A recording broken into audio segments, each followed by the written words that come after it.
Selamat siang pemirsa, saat ini saya berada di Shrine Remembrance Melbourne, Australia bersama dengan Bapak Nuim Khayat, salah satu tokoh masyarakat Indonesia di Australia.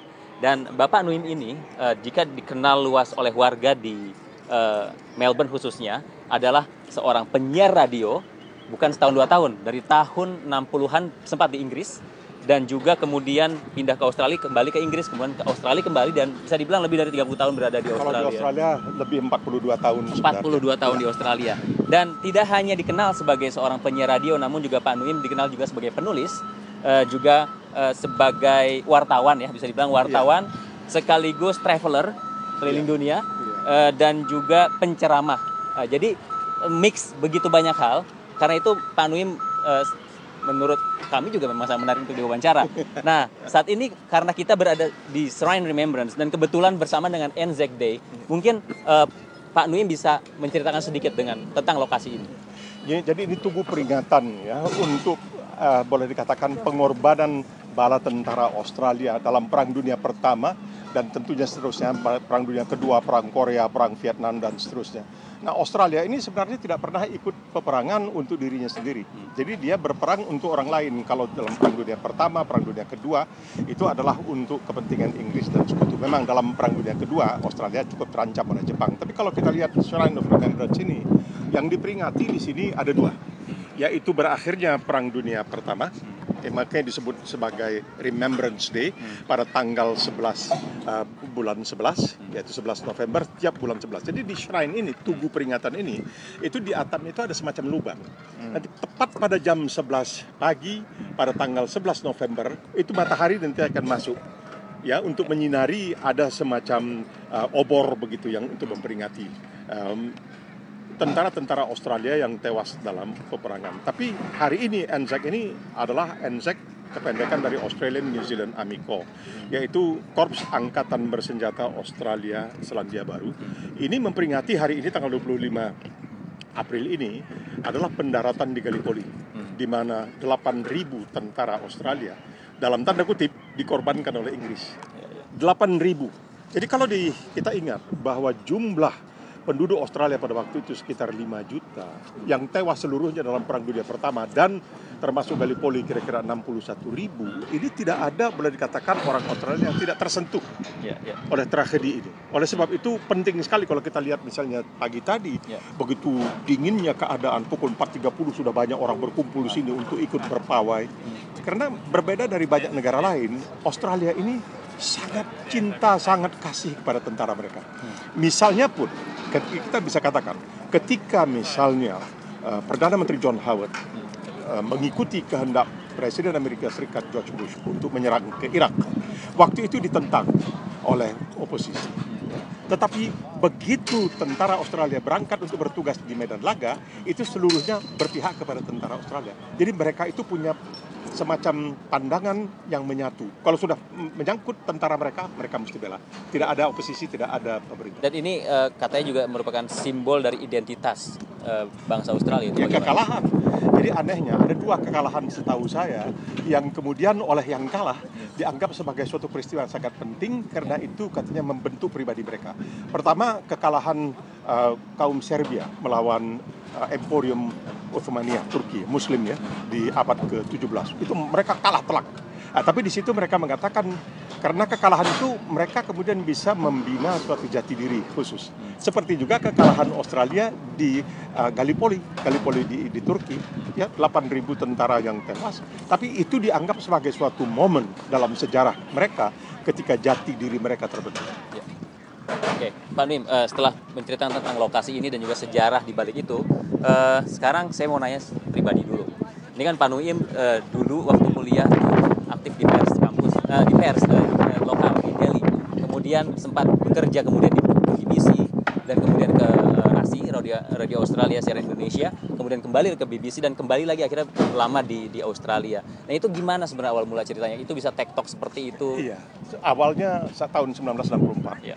Keadaan waktu itu di Indonesia karena Nasakom, dan saya tidak menerima Nasakom karena menganggap itu sebagai suatu pernikahan yang ilegal ya antara komunis dan sebagainya, maka kehidupan saya agak terjepit sebagai seorang penulis dan wartawan. Tidak bisa dengan leluasa mengemukakan pandangan karena begitu kuatnya pengaruh PKI, begitu kuatnya pengaruh Pemuda Rakyat dan sebagainya. Sehingga saya juga pernah dikeluarkan dari PWI misalnya. Pak, mungkin kita sambil jalan ke Royal Botanical Garden, Pak. Kan dikeluarkan dari PWI disebabkan saya tidak menerima nasakom, jadi macam diadili. Jadi kehidupan saya terjepit. Oleh sebab itu ketika ada kesempatan untuk melamar pekerjaan di BBC London, saya tentunya melamar. Cuma ya saya tidak yakin akan mendapat karena yang ikut melamar itu kira-kira 711 orang. Yang dicari cuma satu. Tapi rupanya mujur saya itu, jadi kata orang kita mujur tak dapat diraih, malang tak dapat ditolak. Entah bagaimana saya yang diterima. Jadi saya bekerja di BBC. Awalnya kontraknya 5 tahun. Jadi 3 tahun, nanti tambah 2 tahun. Tapi setelah 3 tahun saya mulai bosan di London. Dan saya mengetahui bahwa Radio Australia punya siaran yang lebih panjang. Saya ingin lebih mengembangkan karir saya dari seorang wartawan tulis menjadi wartawan radio. Saya bergabung dengan Radio Australia. Tapi 3 tahun di sini dipanggil kembali. Jadi baru tadi sebenarnya, tadi pagi saya baru menjumpai lagi telegram. Waktu zaman dulu tidak ada email kan, telegram dari BBC yang mengatakan bersediakah saudara untuk bergabung kembali dengan kami. Ya apa boleh buat, karena saya merasa berutang budi, saya bergabung kembali dengan BBC. Tapi setelah 1,5 tahun dalam kontrak 3 tahun, saya mulai resah karena London tidak senikmat menurut saya seperti Melbourne. Jadi saya putuskan sudahlah saya pulang ke Indonesia. Saya mohon supaya diberikan kesempatan untuk meninggalkan jabatan saya di BBC, mau pulang ke Indonesia. Begitu diketahui oleh Radio Australia saya akan pulang ke Indonesia, ditawari lagi supaya datang lagi ke sini. Saya datang ke sini. Dan ada keterlanjuran di sini. Karena kemudian punya anak, punya cucu dan lain sebagainya. Ya apa boleh buat. Kalau dikatakan saya tidak pernah mencoba untuk berkiprah di Indonesia sebagai wartawan, itu juga tidak benar. Karena saya yang mendirikan Radio Delta. Oh gitu, Pak. Saya penyiar Radio Delta pertama.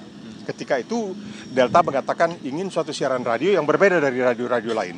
Kalau waktu itu tahun 1994, radio-radio di Indonesia hanya memutarkan lagu-lagu, ya hiburan. Saya ingin memasukkan sedikit unsur informasi. Jadi di antara lagu ada informasi, ada komentar, ada membanding-bandingkan. Kalau di Indonesia begini, di Inggris begini, mungkin di Australia begini dan seterusnya. Dan di situ saya dicekal. Hampir saya dicabut paspor, hampir saya ditangkap oleh pemerintah karena mereka sangat marah. Dituduh saya telah membuat orang berpikir, padahal orang seharusnya menikmati hasil pembangunan. Ya, jadi saya tidak bisa terus-menerus di Indonesia dalam keadaan terancam seperti itu. Kembali lagi ke Melbourne, kembali ke Radio Australia. Ya. Terus kalau ngelihat dari lamanya Bapak tinggal di sini, banyak warga ini, mungkin saya nggak tahu angka pastinya Pak, tapi tidak sedikit warga Indonesia setelah lama tinggal di Australia menjadi permanent resident atau dan akhirnya bermuara menjadi warga negara Australia. Nah, Bapak kan termasuk di antara mereka yang bisa jadi tidak banyak yang memilih untuk tetap berwarga negara Indonesia itu, dan bahkan kabarnya pengennya dimakamkan di tanah kelahiran. Itu bagaimana, Pak? Saya sebenarnya begini. Orang Melayu mengatakan, tempat jatuh lagi ku kenang, konon pula tempat bermain. Jadi tempat jatuh saya itu di Indonesia, tempat bermain saya itu di Indonesia. Untuk melepaskan kewarganegaraan Indonesia, itu rasanya kalbu saya tidak bisa menerima. Padahal, ini harus saya akui, dan saya pernah bicara dengan beberapa konsul jenderal Republik Indonesia. Saya katakan menjadi warga negara Indonesia itu susah sekali. Lah kenapa Pak? Ya kalau mau kemana-mana mesti pakai visa. Saya pernah misalnya ada tugas ya oleh Bank Dunia, saya diminta untuk ke Oslo bersama dengan seorang warga negara Malaysia. Dia tidak perlu pakai visa ke Oslo. Saya sebagai warga negara Indonesia sebulan sebelumnya harus memohon visa. Mau kemana-mana, ke Schengen misalnya, itu negara-negara Eropa, itu mesti pakai visa warga negara Indonesia. Baru-baru ini saya bersama 10 orang kawan, salah satu diantaranya dari Singapura, pergi ke Turki. Kami yang dari Indonesia, yang memegang paspor Indonesia, itu harus antrian untuk visa on arrival. Jadi minta visa pada waktu tiba. Sedangkan yang Singapura jalan langsung. Jadi memberati, tapi lebih berat bagi saya untuk melepaskan kewarganegaraan Indonesia. Jadi tempat jatuh lagi dikenang, apalagi tempat bermain. Jadi tidak bisa melepaskan. Pokoknya kalau ditanyakan kepada saya, rasanya tidak akan mungkin saya tidak menjadi warga negara Indonesia. Sebab begini, saya itu pernah menjadi TKI, tenaga kerja Indonesia di Arab Saudi. Saya masuknya gelap. Ya, saya masuknya gelap. Jadi saya ini pelopor perintis TKI. Tapi di sana saya kemudian menjadi entah bagaimana jadi tenaga pengajar bahasa Inggris dalam keadaan status gelap. Waktu itu saya tertangkap. Waktu tertangkap oleh pemerintah Arab Saudi, saya ditawari kewarganegaraan Arab Saudi. Kenapa? karena ayah saya itu asalnya dari Mekah. Oke. Ya, waktu itu Hijaz ya, sekarang menjadi Arab Saudi. Dan saya ditawari kewarganegaraan Arab Saudi berdasarkan darah ayah saya yang lahir dan besar di Mekah. Saya katakan tidak. Kalau saya diberikan kesempatan untuk menjadi penduduk tetap, permanent resident, saya terima. Tapi kalau menukar kewarganegaraan saya menjadi warga negara Arab Saudi, tunggu dulu. Baru-baru ini ada seseorang dari Arab Saudi yang datang dan saya jumpa dia, bukan di sini tapi di Jakarta, dan dia mengatakan ente mughafal. Jadi ente mughafal itu dalam bahasa Arab artinya blow on benar, bodoh benar. Kalau kamu waktu itu jadi warga negara Arab Saudi, pada waktu itu hanya sedikit orang Arab Saudi yang mampu berbahasa Inggris, kamu entah sudah jadi apa. Saya bilang itu bukan pertimbangan. Pertimbangan itu bagaimana saya bisa hidup dengan nurani saya, dengan perasaan saya kalau saya bukan warga negara Indonesia. Tidak bisa terbayangkan. Mungkin akan keluar keringat dingin. Ini bukan nasionalisme, bukan apa ya. Ini hanya tempat jatuh lagi dikenang, konon pula tempat bermain. Ya. Dan kabarnya juga Bapak tuh pernah waktu di Indonesia sempat katakanlah ditekan, diancam secara pribadi oleh, itu bisa diceritakan Pak? Ya, itulah. Saya pernah pada suatu kali setelah saya siaran di Delta itu dan saya kembali ke sini, Perdana Menteri Hawat akan ke Indonesia, saya ditugaskan untuk meliput ya kunjungannya ke Indonesia. Dan ketika sampai di istana, di situ saya dibawa oleh seorang kolonel, diminta masuk ke sebuah tempat, dan di sana sudah menunggu waktu itu orang kedua yang paling berkuasa di Indonesia, yaitu Murdiono. Menteri Sekretaris Negara Murdiono. Di situ saya dikuliahi habis-habisan dan saya diancam akan dicabut paspor saya, akan dipenjarakan karena saya telah melakukan apa yang menurut mereka sebagai suatu usaha untuk membuat orang berpikir. Padahal seharusnya orang dibiarkan untuk menikmati hasil pembangunan.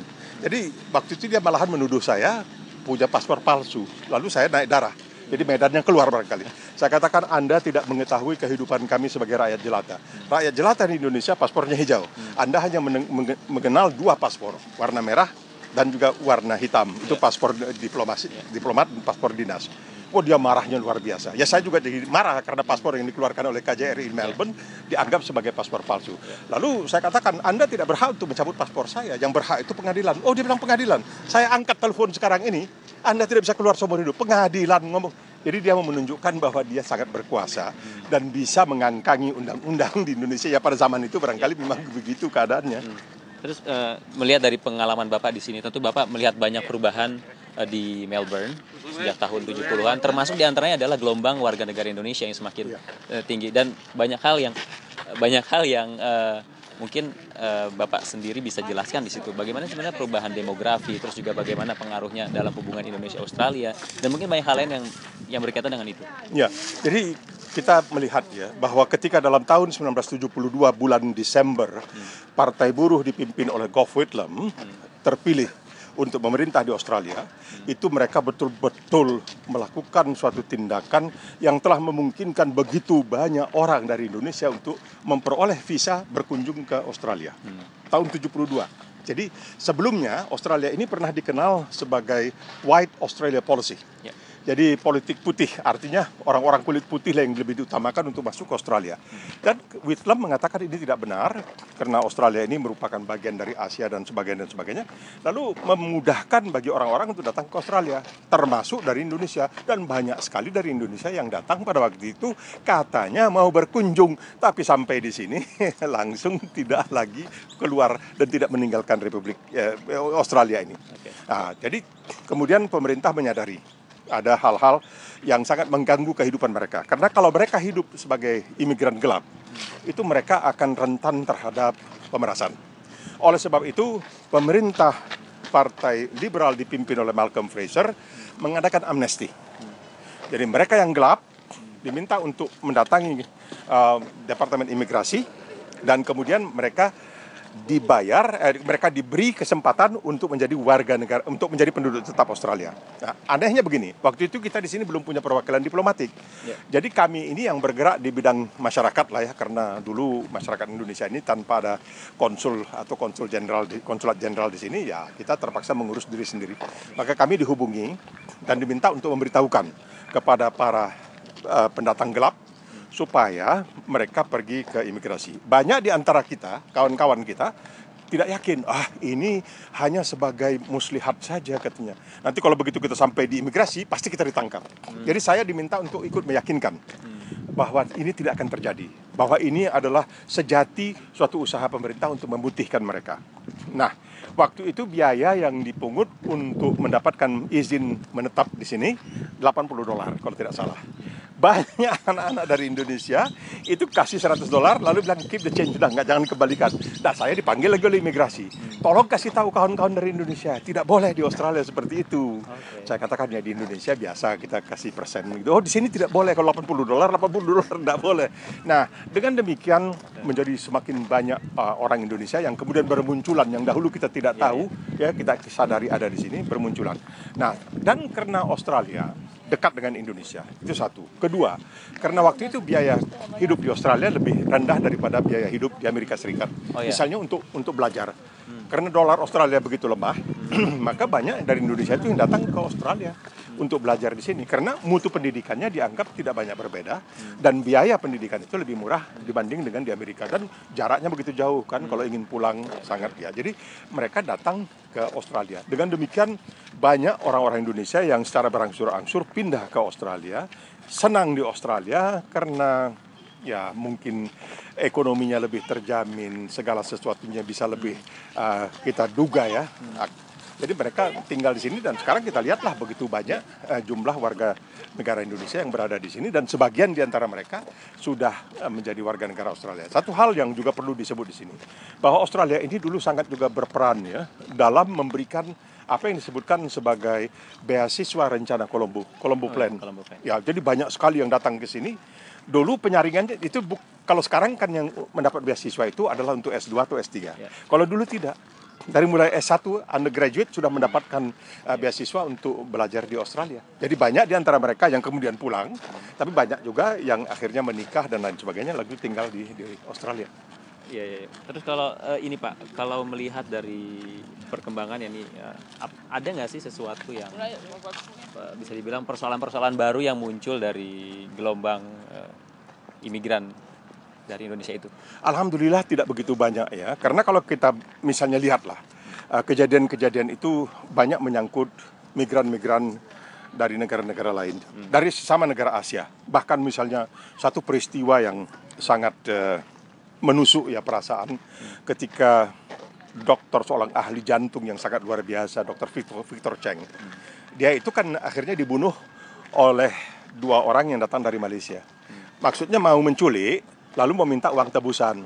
Tapi akhirnya berakhir dengan pembunuhan. Nah, Victor Cheng ini dikenal, di Indonesia juga dikenal. Misalnya Alam Shah Ratu Perwira Negara itu pernah dioperasi oleh Victor Cheng yang tidak bisa datang ke Indonesia karena dia tidak begitu yakin pada waktu itu rumah sakit di Indonesia memenuhi syarat, minta kepada Alam Shah untuk pergi ke Singapura dan dia ke Singapura lalu melakukan pembedahan di sana. Jadi peristiwa-peristiwa seperti ini, misalnya peristiwa-peristiwa dalam hal kartu kredit palsu atau memanfaatkan kartu kredit orang lain, itu pernah melibat warga Indonesia, tapi karena ya jarang-jarang terjadi, tidak di blow up oleh media di sini.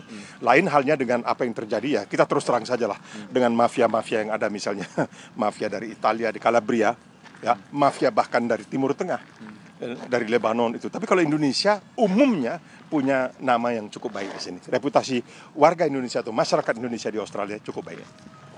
Kalau melihat dari, saya dapat informasi bahwa Melbourne itu betul-betul menjadi negara yang nyaman, katakanlah tahun 2000-an. Jadi Bapak sendiri mungkin bisa melihat perubahan dari tahun 60-an mungkin. 60-an, kemudian sampai saat ini. Itu sebetulnya apa yang terjadi di Melbourne yang membuat menjadi kota ternyaman di dunia itu? Bahkan diakui bukan cuma oleh sedikit orang ya, oleh banyak orang, bahkan oleh tim-tim riset dari berbagai dunia. Itu benar, kalau dibanding dengan Sydney misalnya. Sydney itu terlalu meriah. Jadi seorang menteri dari Indonesia pernah menanyakan kepada saya, Pak Nuim, saya punya 2 anak. Yang satu sudah sekolah di Melbourne, Universitas Melbourne. Ini yang satu lagi saya mau sekolahkan di Sydney. Ya, saya bilang. Lalu saya ingin tahu Pak, katanya, apa perbedaan Melbourne dengan Sydney? Wah, ini susah juga. Saya bilang begini Bu, saya hanya bisa memberikan sebagai contoh. Sydney itu adalah sebagai seorang perempuan cantik yang kita ingin pergi pesta sama dia. Kita ingin dilihat orang, wah kita keluar sama dia. Tapi Melbourne ini sebagai seorang perempuan yang kita ingin membina rumah tangga bersama dia. Waduh. Jadi Melbourne ini adem ayam begitu, tidak terlalu meriah seperti Sydney. Jadi Melbourne ini perlu waktu untuk menikmati Melbourne, itu perlu waktu. Tidak bisa serta-merta. Orang mengatakan, aduh kok bosan amat, tengok ini kok di mana-mana pemandangan begitu lapang, tidak manusianya di mana dan sebagainya. Kalau Sydney kan meriah tuh dengan banyak orang, dan memang karena kita harus akui bahwa Sydney itu punya satu dari dua pelabuhan dalam, ya, pelabuhan alamiah dalam yang terindah di dunia, yaitu Sydney dan San Francisco. Memang, tapi kalau untuk kehidupan sehari-hari di Sydney lebih murah, di Melbourne lebih murah dibanding dengan Sydney. Dan Melbourne ini juga dikatakan sebagai kota olahraga. Jadi peristiwa-peristiwa olahraga penting itu terjadi di sini. Misalnya Formula 1, ya, itu terjadi di sini. Nah, misalnya kalau kita pergi ke MSG, Melbourne Cricket Ground, itu dianggap the shrine, itu dianggap sebagai sebuah rumah ibadah bagi orang Australia karena penting sekali. Melbourne ini juga dikatakan sebagai kota seni. Lihat teater-teaternya. Lihat waktu misalnya dipertunjukkan di sini Phantom of the Opera. Ya, itu sandiwara. Itu mereka bisa meraup sampai $400 juta.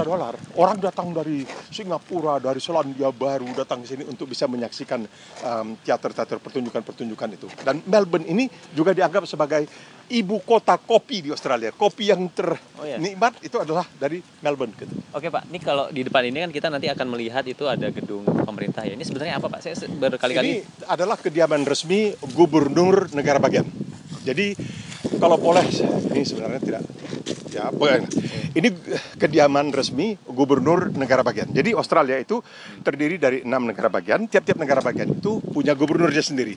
Nah, kemudian ada Gubernur Jenderal itu untuk seluruh Australia. Nah, ini Gubernur Negara Bagian ini.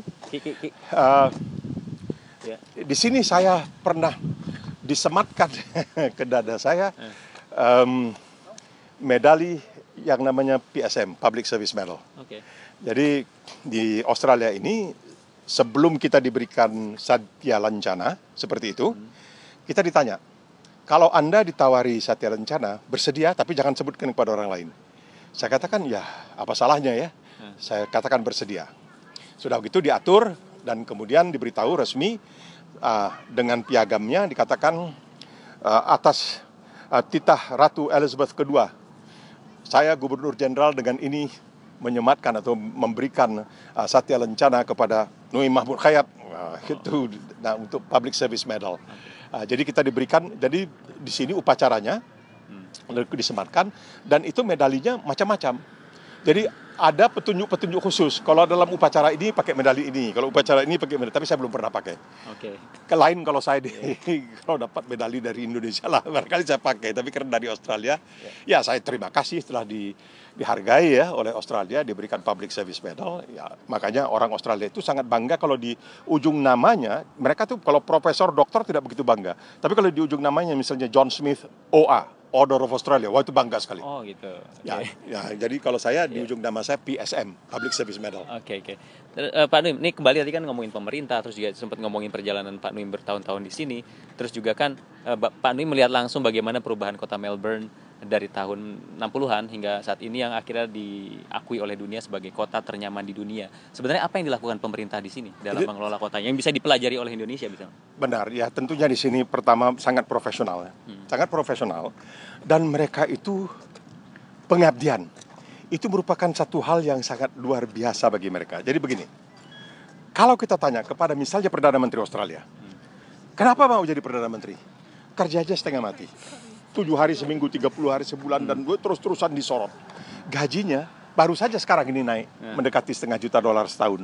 Kalau dulu cuma 350.000. Padahal kalau dia masuk ke swasta, dia gajinya bisa sampai 4-5 kali lipat. Begini, gaji seorang Perdana Menteri Australia itu 7 kali lebih kecil dari gaji Ketua Persatuan Sepak Bola Australia. Dan Andrew kalau jadi rentang dari gaji terendah di Australia dengan bisa dibilang jelas dong tinggi. Tapi kalau jangan ukur begitu. Kita mesti mengukurnya kalau dia masuk ke swasta, berapa gaji dia? Bisa gajinya seperti saya katakan, gaji Perdana Menteri itu 7 kali lebih kecil dari gaji Ketua Persatuan Sepak Bola Australia. Tapi kalau ditanya kepada mereka, kenapa saudara mau di pemerintahan? Itu kan capek. Saban hari dimaki-maki, di koran dibikin karikatur, dikritik. Tapi ada kesempatan untuk mengabdi. Saya beri contoh. Ketika John Howard jadi Perdana Menteri, gajinya $350.000 satu tahun. Ketika dia tidak lagi menjadi Perdana Menteri, satu kali dia memberikan ceramah di Amerika, itu dia bisa dapat sampai $200.000. Tapi kalau disuruh pilih, dia akan pilih untuk jadi Perdana Menteri. Kenapa? Itu adalah kesempatan untuk mengabdi. Jadi mereka itu, mengabdi itu penting. Nah, ketika mendapat kesempatan mengabdi, mereka sungguh-sungguh supaya bisa dipilih kembali. Karena di sini kan tidak ada batas waktu seperti di Indonesia. Di Indonesia seorang presiden hanya 2 terma. Kalau di sini selagi dipilih, oleh sebab itu Menzies sebagai Perdana Menteri yang terlama dan kemudian John Howard nomor 2 sampai 11 tahun. Nah, mereka ini profesional. Padahal mereka politisi dan umumnya SH. Saya sering mengatakan kepada kawan-kawan dari Indonesia, Menteri Keuangan di sini itu kebanyakan SH. Bukan seorang ekonom, tapi birokratnya yang betul-betul orang-orang profesional terkait pendidikan. Jadi Pak Nuim sendiri melihat secara khusus kota Melbourne menjadi begitu nyaman, begitu indah karena profesionalitas dan keseriusan. Serius dan kejujuran. Kejujuran. Karena di sini mereka itu ingin sekali bisa terpilih kembali. Itu yang paling penting bagi mereka. Padahal seperti saya katakan, kalau mereka keluar, mereka menjadi miliuner. Kita lihat saja, Perdana Menteri Bob Hawke. Begitu tidak lagi menjadi Perdana Menteri, jadi miliuner. Paul Keating. Begitu tidak jadi Perdana Menteri, jadi miliuner. Karena di luar mereka gajinya lebih besar tapi karena kesempatan untuk mengabdi. Ketika mereka begitu mengutamakan pengabdian, mereka mesti harus sungguh-sungguh. Karena di sini kan medianya sangat jeli melihat semua ini. Oleh sebab itu, mereka membangun, lihatlah taman ini. Ini kan di tengah kota, taman seindah ini, sebersih ini, seasri ini. Ini semuanya merupakan bagian dari usaha pemerintah untuk meyakinkan rakyatnya, pilihlah saya lagi. Ya Pak Nuim, ini saya jadi ingat Pak Nuim kalau misalnya terkait dengan kejujuran. Baru-baru ini kan ada kasus yang Premier mundur. Apa itu ada kaitannya juga? Premier mundur karena kasus satu wine. botol anggur. Ya. Begini ya. Ketika dia menang, itu Barry O'Farrell dari negara bagian New South Wales, negara bagian terbesar ya. Tapi katanya Melbourne sebentar lagi akan menjadi negara bagian lebih besar karena ini dari jumlah penduduk. Selama ini New South Wales. Nah, dia mendapat 1 botol anggur dari orang yang kurang bonafit gitu. Lalu dia bikin tulis tangan, terima kasih. Ya malum lah, waktu dia menang kan banyak hadiah diterima. Nah, dia sempat membantah. Waktu dikatakan, kamu pernah menerima anggur yang harganya $3.500 satu botol. Dia membantah. Ketika ditunjukkan, ini tulisan kamu. Ya, gentleman, mundur. Di sini begitu sistemnya. Jadi yang paling dipantangkan di Australia adalah apabila seorang politisi mengucapkan kebohongan di parlemen. Itu artinya membohongi rakyat. Itu dianggap sebagai dosa yang tak berampun. Tidak boleh seorang politisi membohongi rakyatnya di dalam parlemen. Nah, Barry O'Farrell sebagai premier atau menteri besar ya. Jadi kalau di Indonesia sebanding dengan gubernur lah. Ketika ditanya, apa benar kamu mendapat anggur dari orang yang diketahui kurang bonafit? Dia bilang, wah, tidak ada. Tapi ketika ditunjukkan ini suratnya yang kamu kirim kepada dia mengucapkan terima kasih, dia tidak langsung mundur. Otomatis saja mundur. Dan orang menyayangkan, tapi orang mengatakan, ya begitu memang mestinya. Begitu mestinya. Tidak bisa menyalahkan ini itu. Waktu itu dia lupa, tapi itu bukan merupakan alasan atau merupakan dalih. Oke, dari itu semua, dari tadi yang semua Bapak sampaikan itu, tentunya kan Indonesia sepertinya perlu banyak belajar dari Australia dalam hal memanage kota atau bahkan negara dalam bentuk yang lebih luas. Nah itu apa yang menurut Pak Nuim menjadi prioritas saat ini buat Indonesia? Disiplin dan tidak pandang bulu. Jadi di sini, misalnya saya kasih contoh ya, ini pernah terjadi di negara bagian Australia Selatan. Menteri kepolisiannya, dia entah bagaimana harus menjemput anaknya dari kolam renang. Dia menteri ya, dia pakai mobil yang rupanya dia lupa untuk memperbaharui STNK-nya. Nah, ketika di kolam renang ada seorang polisi, ya kalau di kita tuh seperti brigadir lah gitu, perempuan. Dia lihat, Pak Menteri. Jadi dia dekati Pak Menteri. Dia lihat lah STNK-nya di sini kan dilekatkan di dalam jendela bagian dalam mobil. Dia lihat lah, ini STNK Pak Menteri kok sudah ada luarsa, kok masih di jalan. Nah, dia langsung laporkan. Pak Menteri didenda, tapi Pak Menterinya pintar. Saya bangga sebagai seorang menteri besar bahwa polisi di negara bagian ini begitu jeli, begitu dia puji-puji. Seperti halnya dengan Bob Hawke, Perdana Menteri. Pada suatu kali dia diwawancarai, dia duduk di mobil, di belakang mobil, wawancarai oleh televisi. Dia lupa memasang sabuk pengaman. Ada penonton televisi yang melihatlah, ini Perdana Menteri kok naik mobil, mobilnya jalan kok nggak pakai sabuk pengaman. Langsung telepon polisi. Begitu diberitahu kepada Perdana Menteri bilang sama supir, langsung ke kantor polisi. Pak polisi, saya bikin salah berapa denda. Nah, ini yang kita tidak barangkali masih belum ya mampu kita untuk melakukan hal-hal seperti ini. Akhirnya hukum tidak memandang bulu antara yang tinggi dengan yang rendah. Iya, Pak Nuim, mungkin kalau bicara dengan Pak Nuim, apalagi Pak Nuim ini sebagai penyiar Hawakan ya, tidak akan ada ujungnya, Pak. Masih banyak lagi yang bisa ditanyakan dan masih panjang lagi jawaban yang bisa disampaikan. Tapi sayangnya Pak Nuim sampai di sini dulu wawancaranya. Dan pemirsa, itu dia wawancara kami dengan Bapak Nuim Khayyat dari Melbourne, Australia. Saya Ismail Fahmi dan adik Khilni Murkhola Sidki.